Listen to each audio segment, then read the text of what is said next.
Boa noite a todos, sejam todos muito bem-vindos. Nós vamos iniciar aqui a nossa aula do tópico 2. Hoje nós vamos falar um pouco sobre gestão administrativa e pedagógica da escola.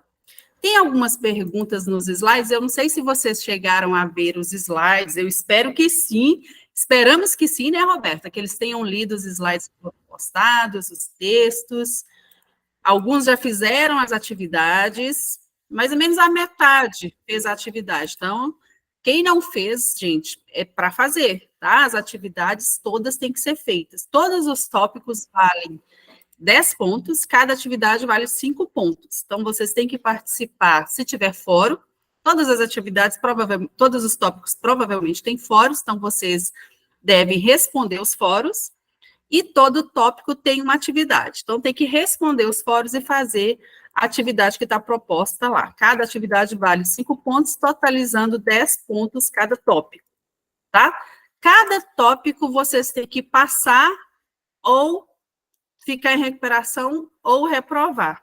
A gente quer que todos passem, tá? Todos têm que conseguir pelo menos 7 pontos, 7, 8, 9 ou 10 pontos para a gente seguir os outros tópicos, tá bom? Se ficar em recuperação, a gente vai ver uma maneira, né, um jeito de fazer as atividades para conseguir a pontuação, para não ficar reprovado, tá? Tem que passar em todos os tópicos. Por isso que, às vezes, a Roberta e eu ficamos insistindo para que vocês façam as atividades, porque vocês precisam desses pontos para conseguir vencer cada tópico, tá ok? Todos vocês que estão aqui estão fazendo as atividades? Quero ouvir vocês um pouquinho. Todos vocês estão fazendo as atividades, gente? Raimundo diz que sim. Quem mais está fazendo? Serafim está fazendo, Maria José também. Eu dei uma olhadinha antes de começar aqui, vi que as atividades que tem que anexar, mais ou menos a metade da turma já anexou, tá? Faltam algumas pessoas que têm que fazer e anexar, e outros ainda faltam participar do fórum também. Faltam umas 10 pessoas para participar do fórum. Então, vocês têm que participar para conseguir os 5 pontos em cada uma das atividades, tá ok? E nós esperamos que todos vocês façam essas atividades. A gente já vai começar um próximo tópico, então não podem deixar um tópico por cima do outro. Esse tópico a gente vai deixar até quinta-feira, porque a gente teve um probleminha na plataforma e vocês ficaram sem acesso. Nós ficamos sem acesso, né? Todos nós ficamos sem acesso. Então, a atividade vai ficar aberta até quinta-feira. Quem não fez, por favor, faça, para que vocês tenham as notas, para a gente já avançar para o terceiro tópico com a nota certinha lá. Tá? Amanhã já vai estar lá o outro tópico prontinho para vocês já lerem o material, ver vídeo se tiver, participar do fórum, fazer atividade, tá ok? E hoje nós vamos falar um pouco da gestão administrativa e pedagógica da escola. E para a gente começar a falar de gestão administrativa e pedagógica, eu vou começar com uma perguntinha aqui para vocês. Vocês sabem o que é gestão científica? Tem essa pergunta lá nos slides da aula. Alguém teve a curiosidade de ir lá e pesquisar? Quem não sabia, estudar um pouquinho para saber o que é gestão científica? Gente, eu faço aula perguntando, tá? Então, vamos lá, vamos participar aqui comigo. Quem estudou, quem sabe o que é gestão científica? Pode abrir o microfone e falar. O que é gestão científica? Precisa ter vergonha não, pessoal. Aqui é o momento, né, da gente tirar as dúvidas. Nada é bobeira, né? Não tem problema nenhum errar. O objetivo realmente é a gente ir construindo junto, né, Silvaniche? Exatamente, não tem problema nenhum. A gente quer a participação porque a gente não dá aula sozinho, tá? Eu não dou aula sozinho. Eu preciso de vocês aqui participando comigo o tempo todo, para eu saber que vocês estão aqui, porque senão a gente gravava a aula e colocava aí para vocês. Cris, o que é gestão científica, Cris? Sabe me responder? Cris Dias. Ninguém sabe, gente, o que é gestão científica? Olha, o termo gestão científica é habitualmente usado para designar a aplicação de um conjunto de conhecimentos obtidos pela aplicação do método científico. É algo que já foi feito, já foi testado e foi comprovado cientificamente, tá? E esse é o método científico, a gestão de organização formal. Na escola, já foi comprovado cientificamente que quando as coisas são organizadas, dão certo. Né? A gente está falando de escola, de secretaria de escola. Então, todos aqueles documentos têm que ser organizados, eu tenho que estar vendo o anterior daquele documento que chegou para mim na secretaria, do documento de um aluno, para eu saber como é que ele vai, como é que eu vou preencher tais documentos, né? Tudo certinho. Eu tenho que ter essa comprovação científica que o aluno fez o primeiro ano, fez o segundo ano, o terceiro, o quarto, e assim sucessivamente. Então, esse termo de gestão científica é usado para designar esse conjunto de conhecimentos obtidos pela aplicação de método científico, tá? De algo que já foi comprovado que dá certo aqui no caso. Vamos aqui para o segundo slide nosso.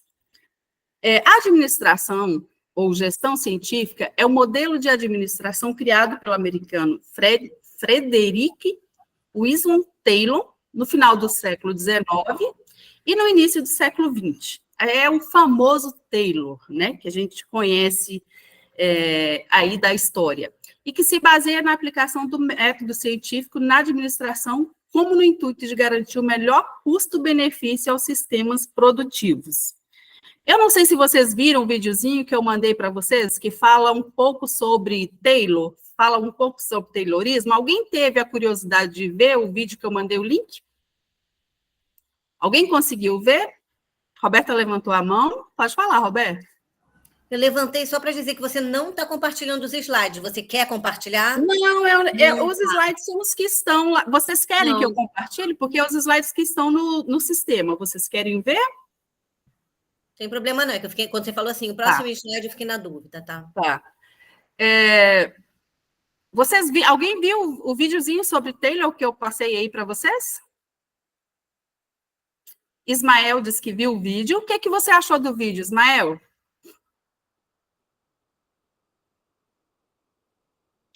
Pode abrir o áudio e falar para a gente um pouquinho o que você achou do vídeo que você viu. Eu mandei 2. Você conseguiu ver os 2? Conseguiu?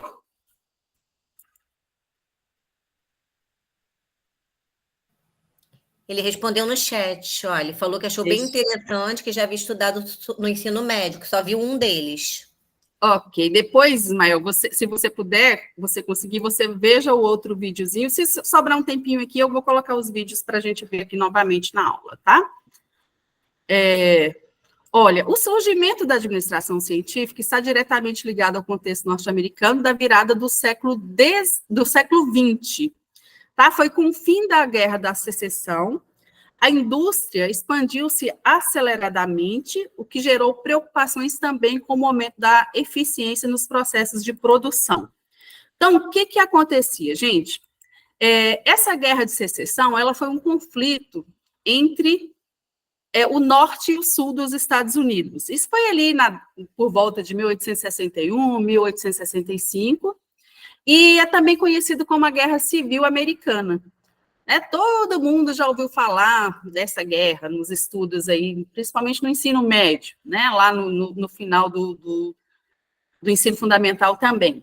Então, esse conflito ele trouxe grande destruição, sobretudo para o sul do país, e afetou diretamente a economia dos Estados Unidos, né? E resultou em um saldo de aproximadamente de 600 mil mortes.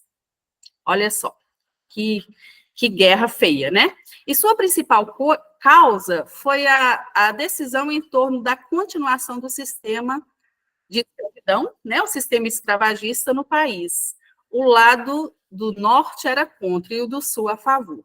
Então, o lado norte, ele trabalhava, pagava os seus trabalhadores, né? O norte desempenhava uma economia de manufaturaria, né? Manufatureira, baseado no cultivo assalariado, com pequenos proprietários, mas ele pagava pelo trabalho. E já o sul predominava o sistema plantation, que é o sistema de extensões de terra com base no trabalho escravizado. Então, o sul do país trabalhava com a escravidão, e o norte ficou revoltado com isso e não queria, né, que trabalhasse escravizando as pessoas. Então, a administração científica, ela é concorrente à administração iniciada por Taylor. Taylor, ele enfatizava que a administração das tarefas, ele focalizava a racionalização do trabalho operário e padronizava o estabelecimento de princípios básicos de organização racial do trabalho. Então, depois que conseguiram, né, combater esse trabalho de escravidão aí, vem Taylor e inventa o Taylorismo, chamado Taylorismo, né, que é a busca de aumentar a eficiência operacional do trabalho, extraindo o melhor rendimento de cada funcionário. Quer dizer, acabou com a escravidão, as pessoas trabalhavam, ganhavam por aquilo, mas também era extraído o rendimento dele. E, para isso, ela elaborava um sistema de racionalização do trabalho. Cada trabalhador se especializava em uma etapa específica do processo produtivo. O sistema do Taylorismo, ele parece um pouco com o Fordismo, mas tem algumas diferenças, tá? Logo mais à frente a gente vai ver um pouquinho do Fordismo também. Então, o que essa teoria do Taylor dizia? Olha, Taylor defendia que as decisões e o processo de controle das tarefas deveriam estar exclusivamente nas mãos da gerência e nunca nas mãos dos operários. Para isso, os gerentes deviam aprender as funções com subordinados, conhecendo assim os processos. Era tudo por meio de processo.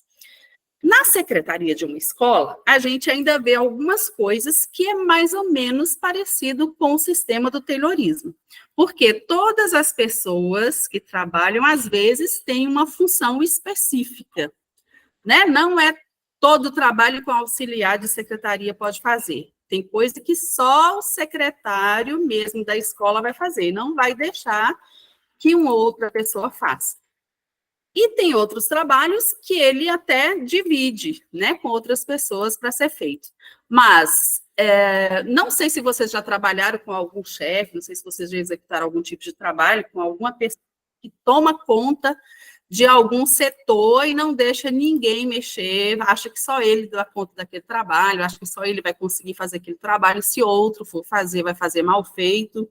Algum aí já trabalhou dessa forma?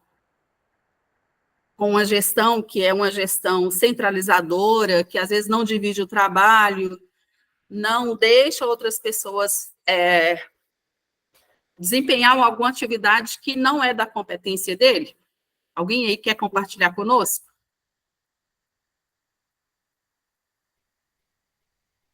Pode falar, gente. Ninguém trabalha? Ninguém de vocês aqui executa algum trabalho?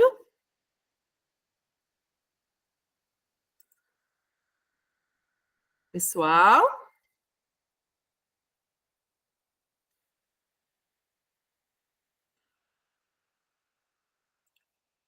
Ninguém dessa sala trabalha, gente? Todos vocês só estudam, é? A Bruna trabalha. A Bruna não está aí?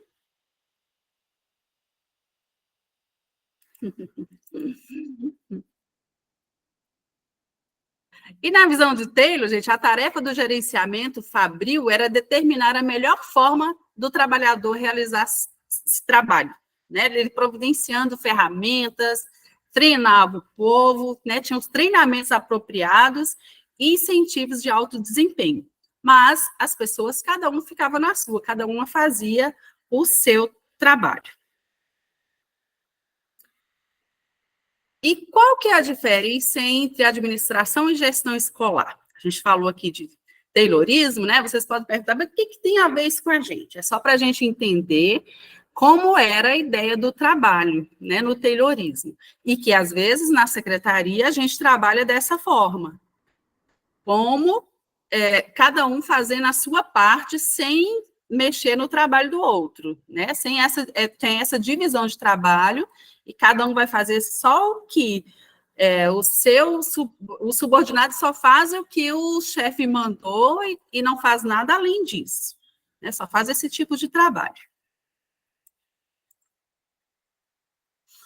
Olha, enquanto a administração escolar nos remete à ideia de conduzir os processos de forma técnica, né, na secretaria, são processos muito técnicos mesmo, né? Eu não posso errar aqueles documentos, tem os documentos já na forma certinha que eu tenho que preencher, que eu tenho que fazer. A maioria dos documentos já vem com um modelo para ser feito, né? Eu já guardo os documentos dos alunos de uma certa forma técnica ali, que se alguém mexer, eu vou ter trabalho em encontrar aquele arquivo, né? Então, esses processos já estão ali todos bem formalizados, né? Já tem uma forma bem técnica na sua existência. Ela é planejada e eficiente. E a gestão escolar nos dá um entendimento de que é necessário humanizar esses processos e garantir que as pessoas que fazem parte da comunidade escolar possam ser motivadas e inseridas nesses projetos e objetivos da instituição. Então, tem essa diferença, tá? A diferença da administração e da gestão escolar. O gestor, ele pode querer, de certa forma, humanizar esse trabalho que é realizado dentro da secretaria, dentro da escola, né? Dentro da escola, de um modo geral, ele pode fazer essa gestão humanizada.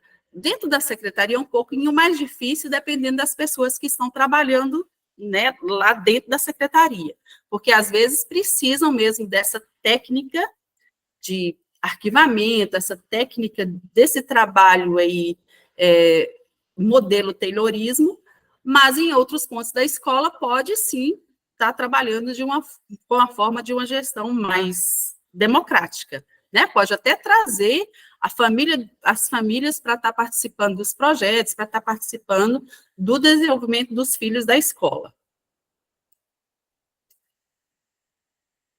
Agora nós vamos falar um pouquinho sobre o Fordismo. Só um minutinho. Já o método de produção criado por Henry Ford, que é o Fordismo, ele surgiu com o objetivo de sistematizar a produção em massa e foi criado em... Só um minutinho, deixa eu só aceitar uma pessoa que está querendo entrar aqui.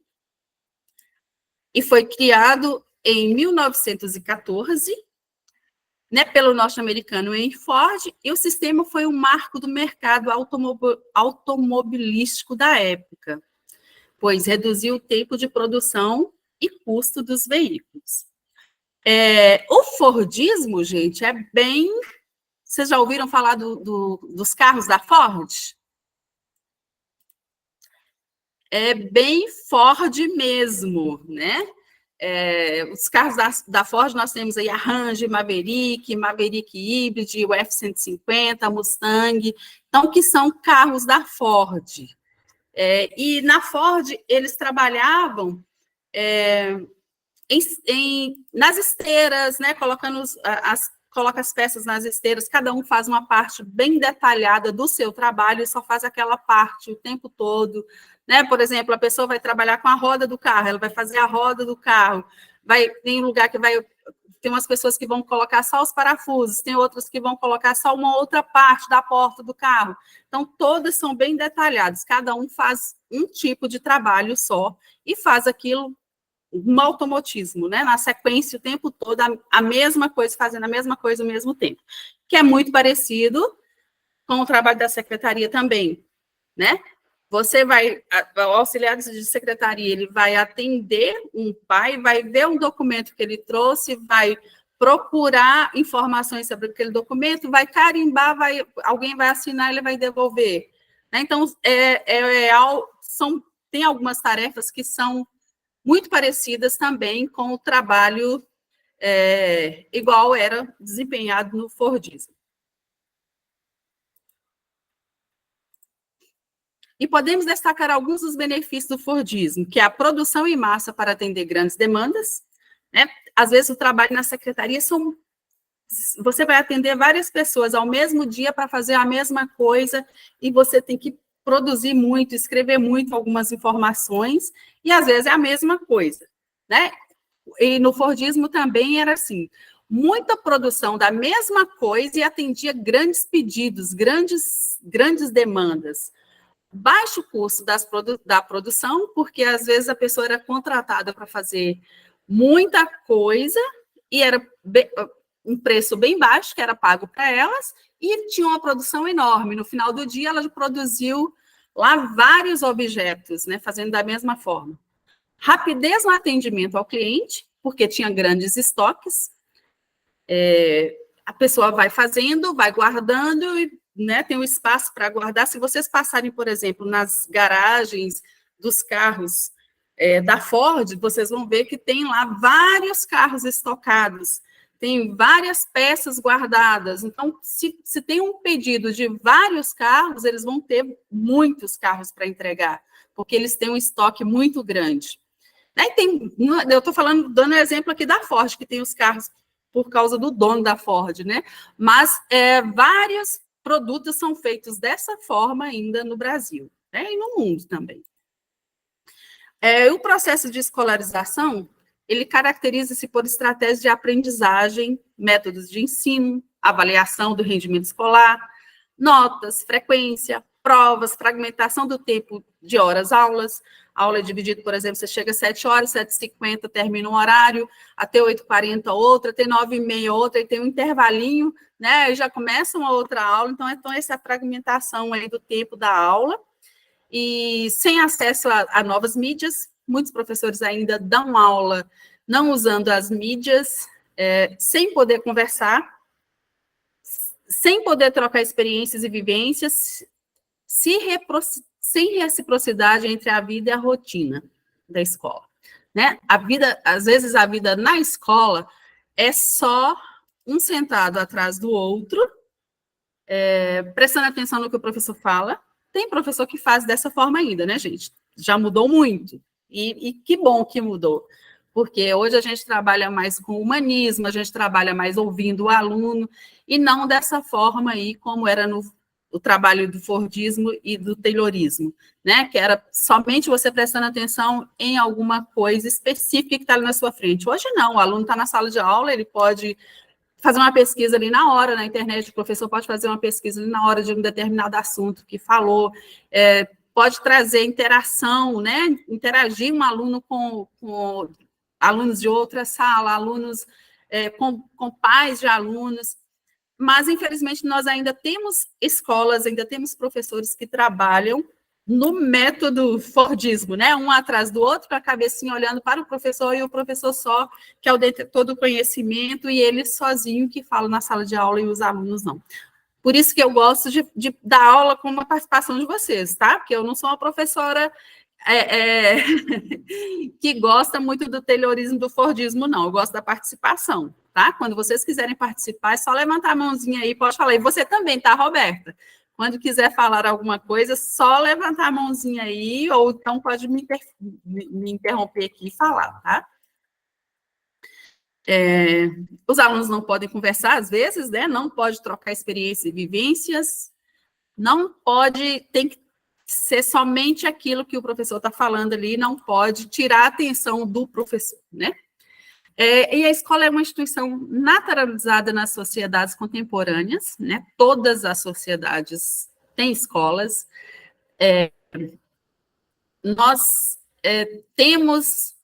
tem aqui vou passar aqui para vocês, e está postado aí nos slides que foram postados na aula, nesse tópico que a gente está estudando, como começou a educação, quando, né, começou a educação, como foi a evolução da educação, né? Lógico que de uma forma bem simples, mas é o que eu disse para vocês, gente, a gente coloca aqui alguns tópicos e vocês pesquisem, né? Vocês vão pesquisando mais sobre o assunto, se tem alguma coisa alguma palavra, alguma coisa que vocês não sabem, ou então se vocês acham que falou muito pouco sobre determinado assunto e vocês gostariam de ir mais fundo, né, só pesquisar, que vocês conseguem.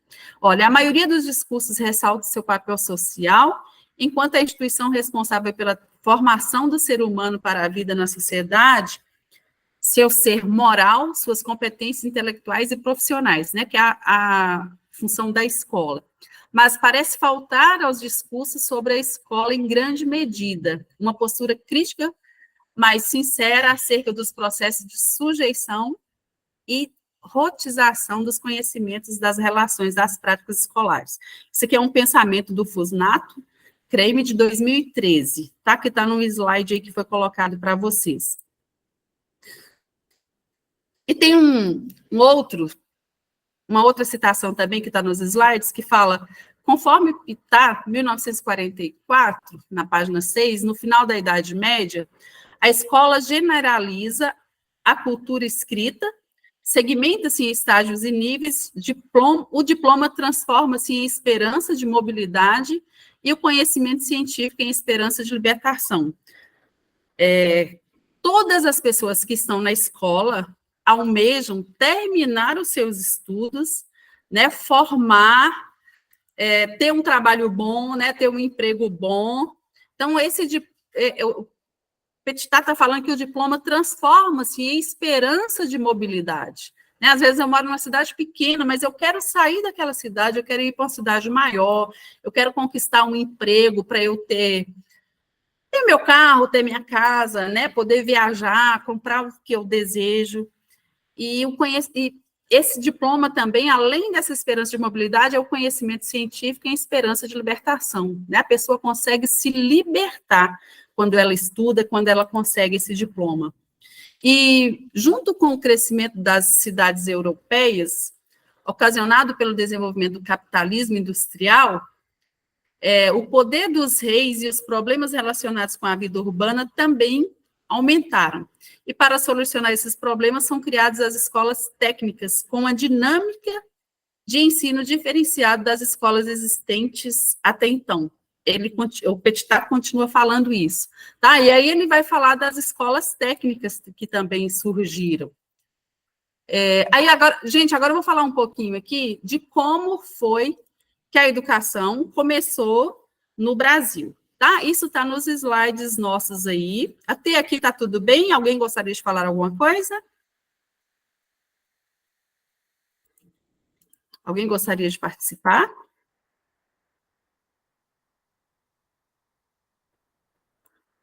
Nos slides que foram postados para vocês, fala que logo após o descobrimento do Brasil, vou compartilhar esse slide aqui. Fica melhor para vocês, né?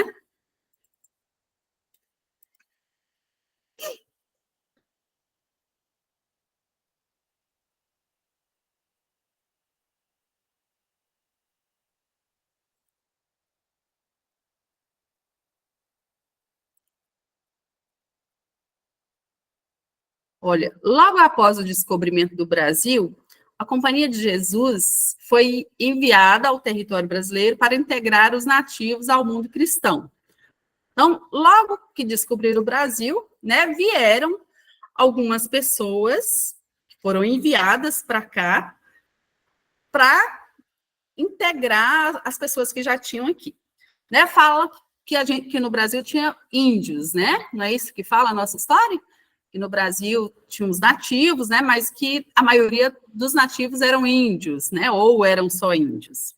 Então, vieram os jesuítas para o Brasil para educar, para ensinar as pessoas, os nativos que já moravam aqui.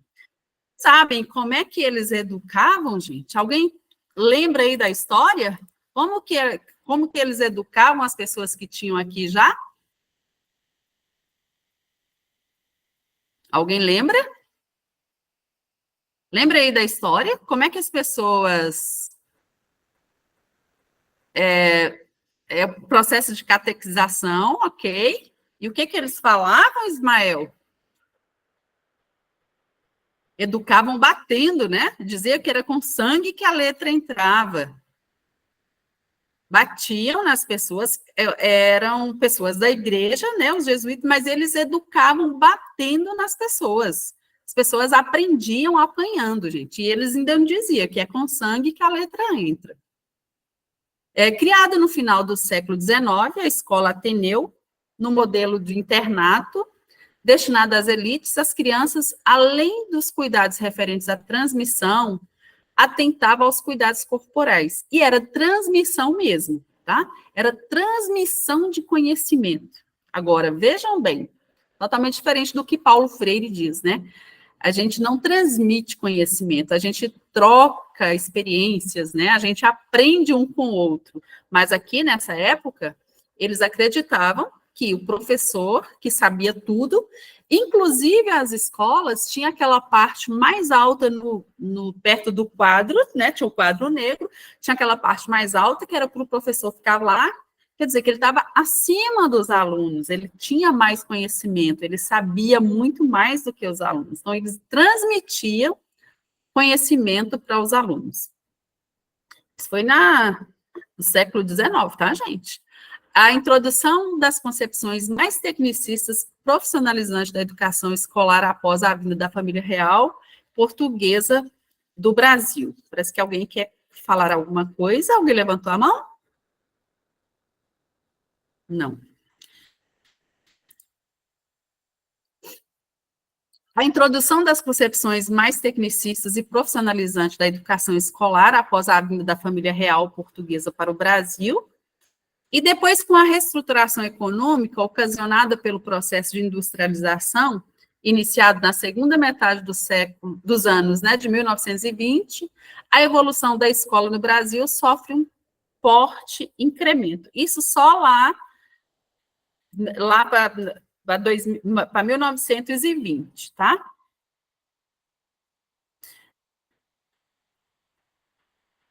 Peraí, deixa eu ver se estou voltando. E a gestão, ela é uma especialização de administração e também do gerenciamento.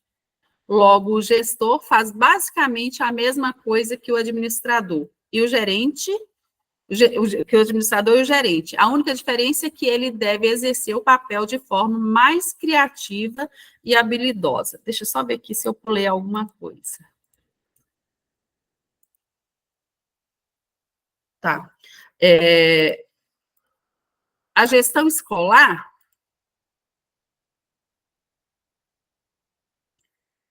nosso texto aqui, ele diz que a gestão ela é uma especialização da administração e também do gerenciamento. E que o gestor, basicamente, ele faz a mesma coisa que o administrador da escola, né, ou o administrador de uma empresa, e o gerente, e a única diferença é que ele deve exercer o papel de forma mais criativa e habilidosa, porque se o diretor de uma escola, ele for fazer o trabalho de administrador, querendo seguir os passos da administração de uma empresa, na escola não vai dar certo.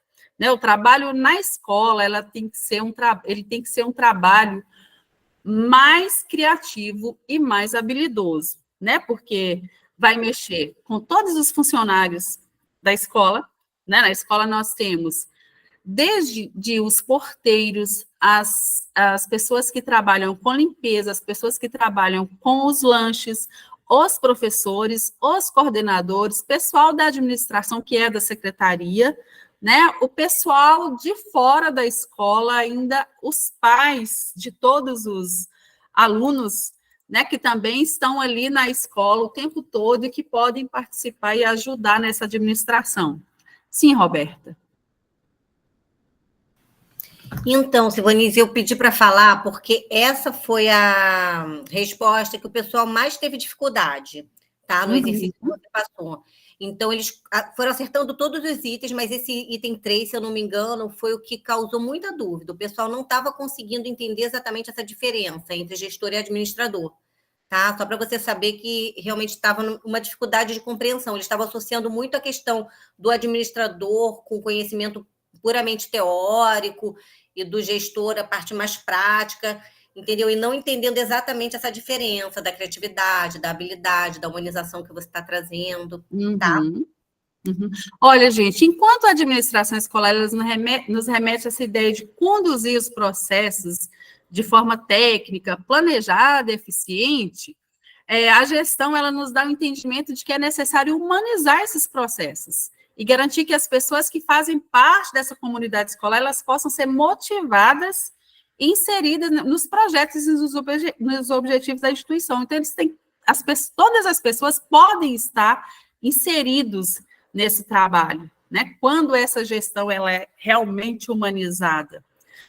E, realmente, essa administração ela tem um viés mais analítico, né? Enquanto que a gestão é mais voltada para a prática. Tudo bem, a gente precisa de uma administração, porque quando a gente fala de administração, né, Roberto, parece uma coisa bem séria, né? Estou mexendo com a administração, estou fazendo aquilo ali e tem que dar certo. E realmente é algo sério mesmo a administração, principalmente porque mexe com dinheiro, né? Mexe com pessoas também, mas mexe com algo que eles têm que prestar contas, né? Tem que dar conta de tudo que foi investido na escola, para onde foi, para que foi usado, tem que realmente fazer aqueles documentos, às vezes documentos enormes, que está comprovando tudo, como foi gasto o dinheiro que foi investido na escola, o dinheiro que veio para a escola, né, se é uma escola pública, e o gestor ele tem que fazer esses dois tipos de trabalho. Além dele fazer esse trabalho de administração, que é um trabalho mais duro, com mais exigência, assim, de papel mesmo, de algo mais técnico, ele tem que fazer esse trabalho também da gestão humana, né? Da gestão que vai lá buscar a família, que a família vem participar junto com ele nas decisões, tem que trazer o aluno, tem que trazer os professores, tem que trazer o corpo docente todo para participar, né? Além do corpo discente também, e além da comunidade. Então, se vocês não entenderam, né, qual que é essa diferença, tem mais algumas, eu posso postar mais alguns vídeos, algum documento que fala sobre isso, tá? Mas é praticamente isso, né? Essa administração escolar, ela tem mesmo essa ideia de conduzir os processos de forma técnica, enquanto que a gestão é mais algo humanizado, né, na forma de trabalhar com pessoas.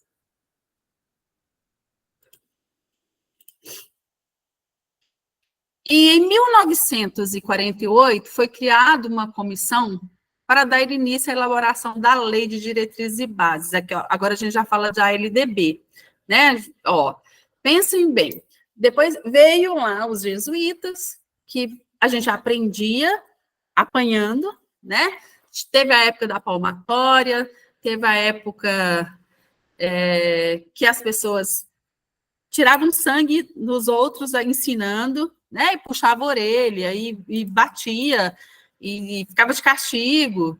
Aí depois veio aqui a primeira LDB, né? Que a LDB que nós temos hoje não é a primeira, é a terceira. Então, a primeira foi em 1948, depois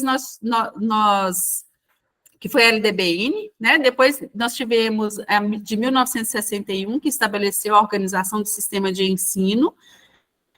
Tivemos a lei de 5.692/71, e em dezembro de 96 que nós tivemos a LDB, né, que é a Lei de Base de Educação, de Diretrizes e Bases de Educação, que é a LDBN, que é a mãe, assim, que rege todo o sistema educacional brasileiro, que vai falar, inclusive, desses processos de administração também, tá? Que vai falar desses processos de gestão, que vai definir tudo. Além de definir toda a educação, ela vai definir tudo como deve funcionar a escola, o que deve ter na escola, como que deve ser dividida a educação, quais as formações dos professores para estar atuando na escola.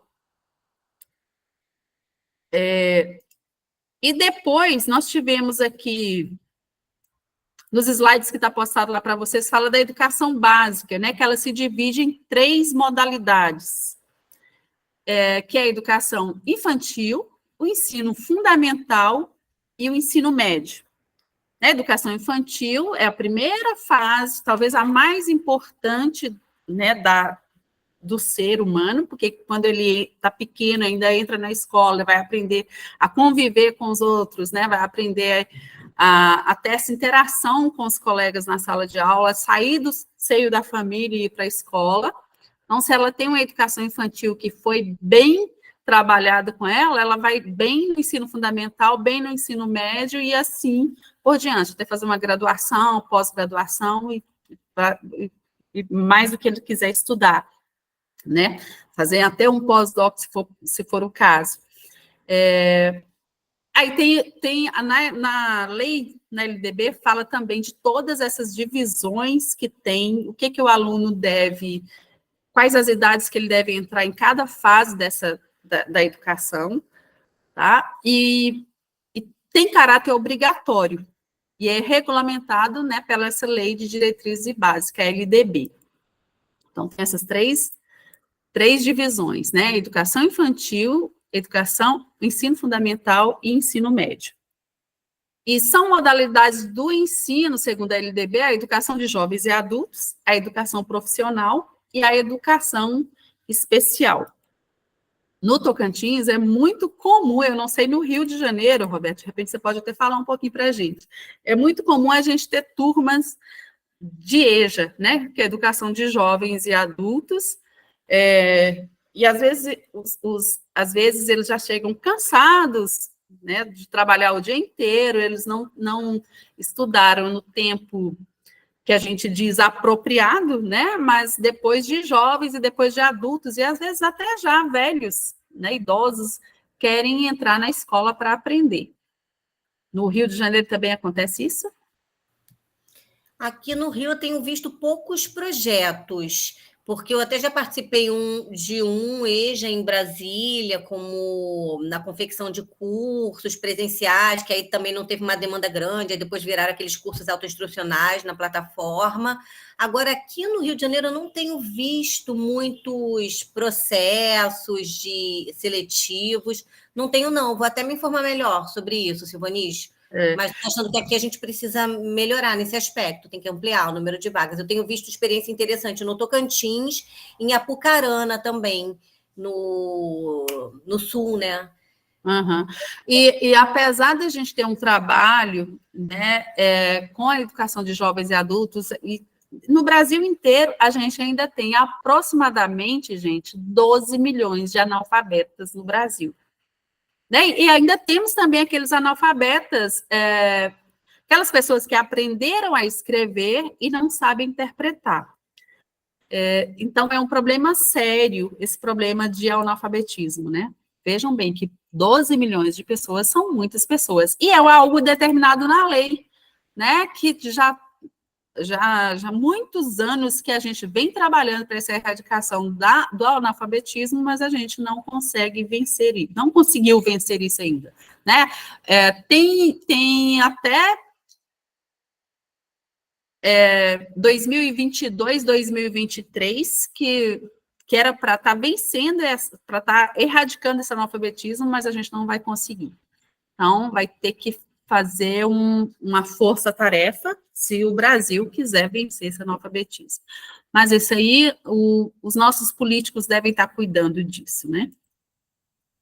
E qual o perfil do gestor escolar no contexto atual, gente? Alguém pode falar para mim?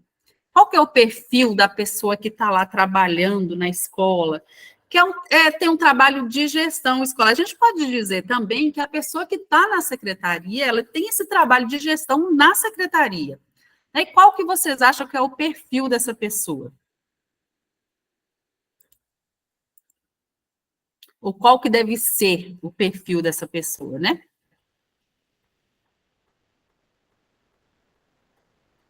Nós temos lá desde a gestão pedagógica, a gestão dos resultados escolares, não é só o diretor que é um gestor, né? Todas as pessoas que estão trabalhando e que estão à frente é o gestor também.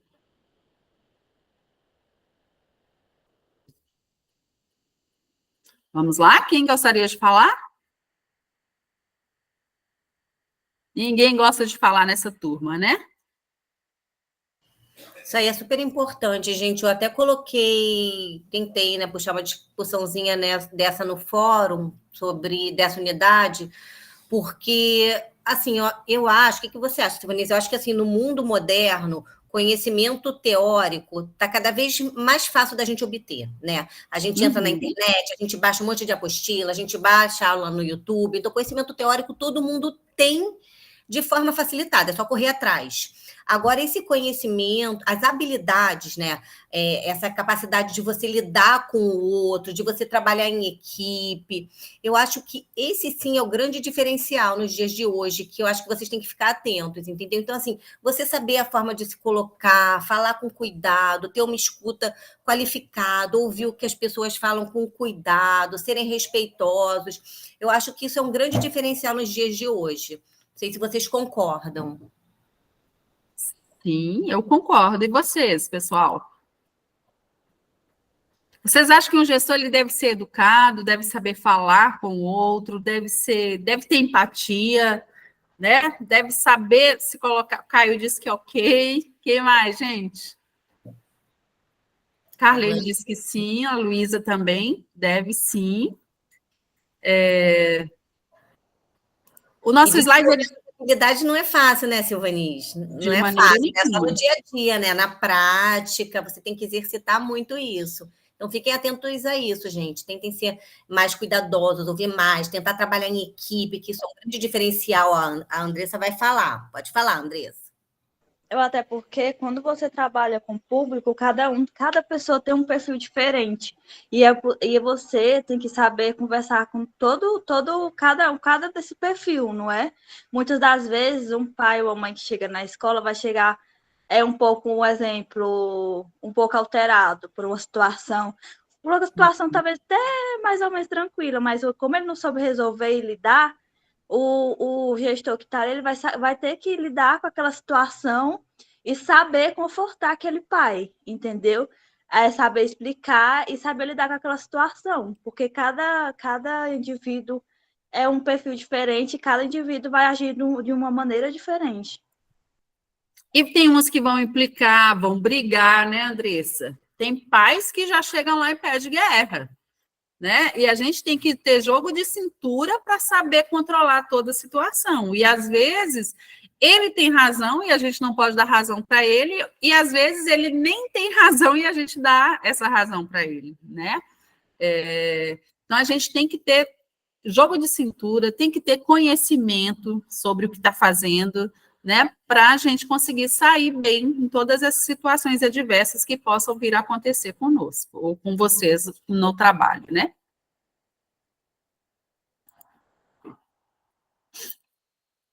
Olha, o gestor escolar ele tem como princípios e objetivos liderar a equipe escolar, né? Tá toda sobre a responsabilidade do diretor. A gente fala muito, gente, desse trabalho aí de se colocar no lugar do outro, de ser um trabalho mais humanizado, de ser um trabalho em equipe, mas o líder é o gestor. Agora, um líder bom, ele consegue liderar em qualquer situação, né? Então, ele vai liderar essa equipe. O segundo, envolver a comunidade escolar e aproximar as famílias da escola. Tem gestor que gosta de ser conhecido como o diretor da escola, né? Ele que toma todas as decisões, ele que faz tudo, e a gente já está trabalhando nesse mundo contemporâneo em aproximar essas famílias da escola, em trazer a comunidade para a escola, né? Onde os pais estão todos juntos, tomando as decisões ali junto com o gestor da escola.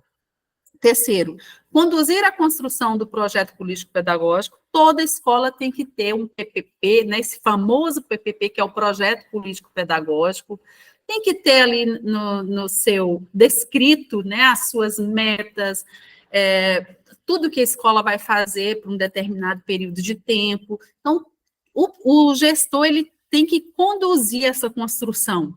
E essa construção ela tem que ser feita pelas próprias pessoas que trabalham na escola. Só que sabe o que acontece? Tem gestor, né, tem administrador de escola que contrata um técnico de fora para construir esse projeto. E aí não dá certo, porque a escola não vivencia o que está escrito naquele projeto. Então, por isso que tem que construir esse projeto com todas as pessoas da comunidade da escola, porque eles vão ver quais são as necessidades daquela escola, onde elas podem chegar, onde elas querem chegar e como que elas vão chegar em determinado ponto. Quarto, garantir o cumprimento do calendário escolar. Toda escola, né, tem que ter o calendário escolar para ver os dias de aulas que tem que ter conforme rege o documento, né? Tem que ter determinados dias de aula, não deve ter aula em tais feriados, não tem aula nos finais de semana, ou às vezes até tem aula nos finais de semana. Geralmente a gente vê muita aula, às vezes no sábado, para repor dias do calendário que foram perdidos, né? Às vezes quando acontece greve, quando acontece alguma coisa que precisa de repor em outros dias, que não estão no calendário. 5, valorizar e coordenar os colaboradores e professores. Todas as pessoas gostam de ser valorizadas, né? Gostam de ser bem coordenadas. Então, é objetivo do gestor da escola valorizar e coordenar esses colaboradores e os professores da escola.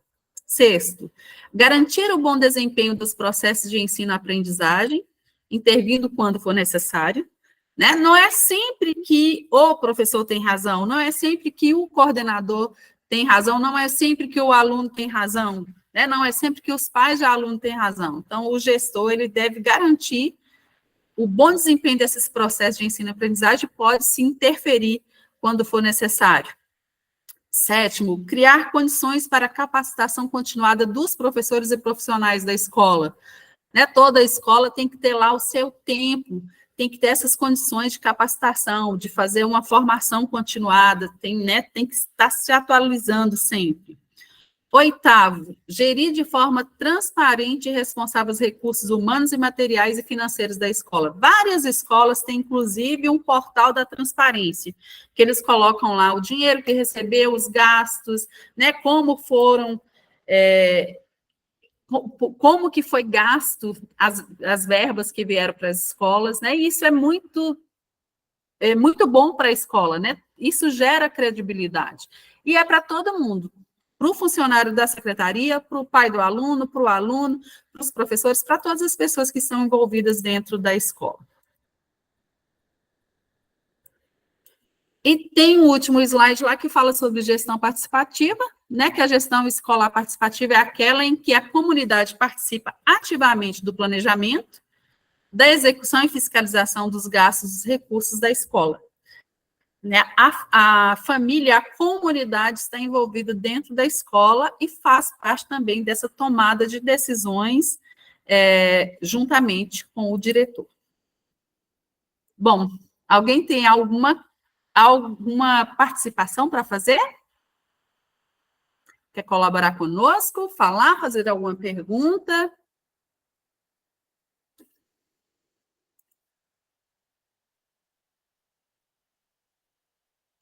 Oi, gente. Vocês estavam aí? Tudo bem? Eu não entendi essa parte muito bem. Não sei se eu prestei atenção direito, mas você estava falando a questão da gestão, você está falando do trabalho unilateral do diretor, mas, assim, que eu entendo como trabalho do diretor é uma ação de toda a escola, de todo o pessoal, que faz o planejamento para a escola acontecer. Isso. É que o professor, o gestor, né, o diretor da escola, ele é chamado aqui de gestor, ele é o líder, Andressa, mas todas as pessoas, toda a comunidade, né, lógico, gente, não é toda, quando eu falo toda a comunidade, não é chegando lá e falando, fazendo alguma coisa, né, tem as reuniões que eles participam, os professores podem sim dar opiniões de como deve ser feito, determinar alguma coisa que vai ser feita na escola é opinião, tudo é conversa, é interação, tá? O gestor faz isso junto com a comunidade escolar.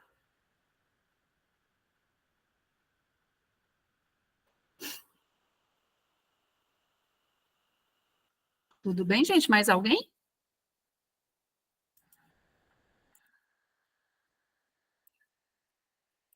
Mais alguém gostaria de participar?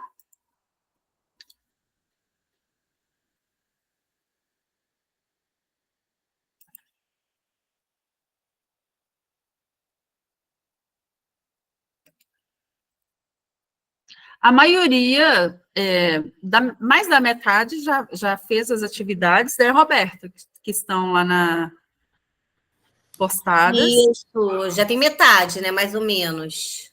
É. Ainda falta bastante gente enviar. As Agora, atividades, aula fica mais fácil, hein? as atividades vão ficar até quinta-feira, tá? Então, agora vocês façam até quinta-feira, porque depois o sistema fecha, tá, gente? Aí, a gente já vai para o próximo tópico.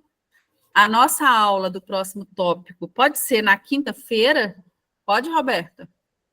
Porque a gente já vai marcar aqui e ficar. A gente não vai mudar a data, tá, gente? Porque quando muda e às vezes as pessoas não podem participar depois. Quinta-feira tá ok?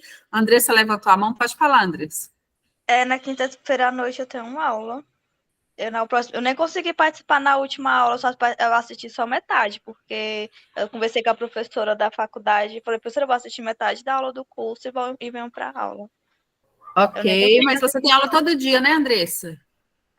Não, só na quinta à noite, os outros dias são pela parte da manhã. Tá, eu vou parar a gravação aqui, porque pode ser que a aula vai acabar e aí a gente continua aqui conversando, tá? Vou parar aqui.